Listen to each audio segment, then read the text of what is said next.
Good day to all of you Pythonistas and welcome to another topic pagdating ulit sa Python. Okay? And this time, ang pag-uusapan naman natin will be the functions split and join. Okay? So, ang ginagawa ng mga functions na ito, for example, we have here myString, okay, the variable myString, and then ito yung value niya, and obviously this is a string. And ang gusto natin gawin is to split every word on the string separated from each other, pero ang magiging output niya is nakalagay siya into a list. Okay? So how do we do that in Python? Actually, madali lang siya kasi nga gagamitan lang natin siya ng split function. Okay? So para magamit natin ang split function, we can actually print this directly.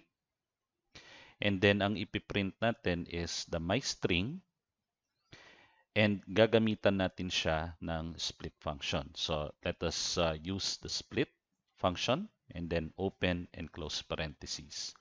Kapag ka ito ay sinave natin and then nirun, ang makikita natin dun sa baba will be the output hello, comma, there, comma, Python. And obviously, this is on a list. No? So, nakalist siya dito sa ating, itong mga words natin are put separately as items on the list. Now, ang tanong, pagka nag-i-split ba tayo o pag ini-split ba natin yung ating string, automatic ba na ang pag-i-split niya ay base doon sa space? Actually, doon sa split function natin, pag wala tayong nilagay na argument, by default, mag-i-split siya based on the space that is present doon sa ating string. Pero kung ayaw mo naman na space ang gagamitin, so say for example, etong ating string are you have for each word, they are separated with colon and you want to split them based on the colon, pwede nating lagyan ito ng argument na colon. Alright? So kapag sinave natin ito at niran ulit natin, you still have the output, hello there, Python. Each word separate with each other in a list as an item. Okay? So pwede nating gamitin yung argument kung saan man natin sila gustong i-split. Alright? And also, pwede rin natin itong ilagay, by the way, instead of directly printing it, ilalagay natin siya to another variable. So, let us say, pangalan ng variable ay split string or str equal to itong ginawa natin na split function o ginamitan natin na split function. And we can print the split str. Okay, underscore str. So save natin yan, tapos run natin, and still we get the same output. So kung saan mo siya gustong i-split, yun yung ilalagay natin na parameter or I mean argument on our split function. Okay, and by the way, there's another argument that we can pass into this split function. And that argument is the number of splits na gusto natin gawin. For example, maximum of, kasi ang parameter na ito or argument na ito is actually named maximum. No? Ibig sabihin, the number of or the maximum number of splits that we're going to do.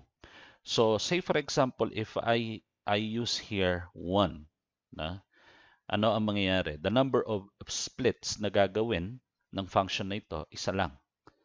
So kapag ka ito ay sinave ko at nirun ko ulit, makikita niya sa output na yung isa, hindi siya na-split no? Based on the colon. Pero isa lang yung in-split niya. Kasi sabi natin dito na isa lang yung i-split mo. Okay? Pero pag hindi natin ito nilagyan ng argument na 1, by default, i-split niya lahat. Basta nakakita siya ng argument na to na colon, lahat ng may colon, i-split niya. Alright? So, yan yung function ng split natin. Now, pag-usapan naman natin is another function, ang tawag naman natin ay join. So, kabaliktaran naman ito ng split. So, pag sinabi naman nating join, pagsasamahin naman niya. Alright? So, paano ginagamit yung join?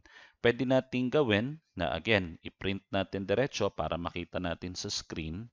And then, sasabihin natin, i-join natin yung iterable. No? Kasi take note, itong split string natin is now a list. At alam naman natin ang list ay an iterable data type. Okay? So, ang gagawin natin, yung iterable, which is the split str, sorry, gagamitan natin ito ng join na function. Okay? And we're going to pass in the join function as an argument yung split str. Okay? So, yan yung i-join natin. Pero, i-join natin itong tatlong items na to sa list with the space. Ibig sabihin, pag pinagsama-sama natin yung tatlo, they will be separated with a space. Alright?